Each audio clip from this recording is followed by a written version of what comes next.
This is how you make Marry Me Chicken.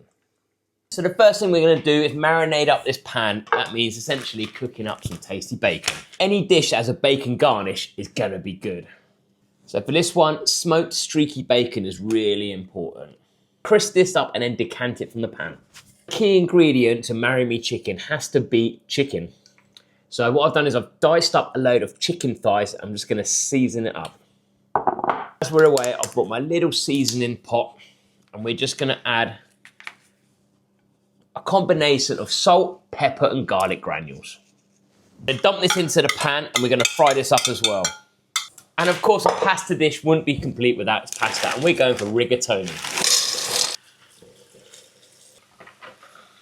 And you know what goes well with pasta? Garlic bread. So we're going to make a little makeshift one out of this loaf of bread.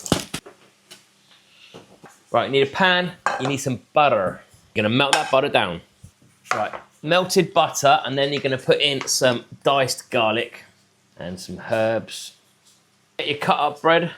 Airbnb hasn't actually got like a basting brush, but I would normally baste this over. So what you're going to do instead, you're just going to drizzle it all over the bread. Right, you're going to get the bread in the oven. I'm going to put it under the grill until it turns into toast. Right, so bacon is done. I'm just going to decant it, and that's where we're going to be making our sauce now, using up all of the tasty bacon bits in the pan. Right, a key ingredient in my Marry Me Chicken is sun-dried tomatoes, and these ones are absolutely incredible. Honestly, these ones are marinated in balsamic glaze, and they are truly incredible. Right, let's start making the sauce. So this is the pan that had all the bacon juices in, and now we're going in with our sun-dried tomatoes. Heat them up. I'm going to go in with some chicken stock, load of garlic, oregano. The importance about cooking it separately, as you can see, we have got this amazing crispy chicken. If you would have just cooked this first, it would have steamed it, would have lost temperature, and you would have got soggy chicken on top of this. It's all about the texture.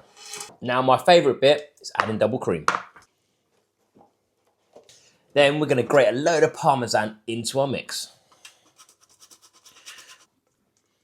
Right, time to decant. Big old bowl.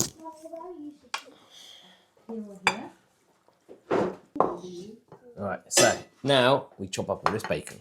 Then we put all the bacon over the top. This is how you make Marry Me Chicken. I got this from the very book. Marry Me Chicken.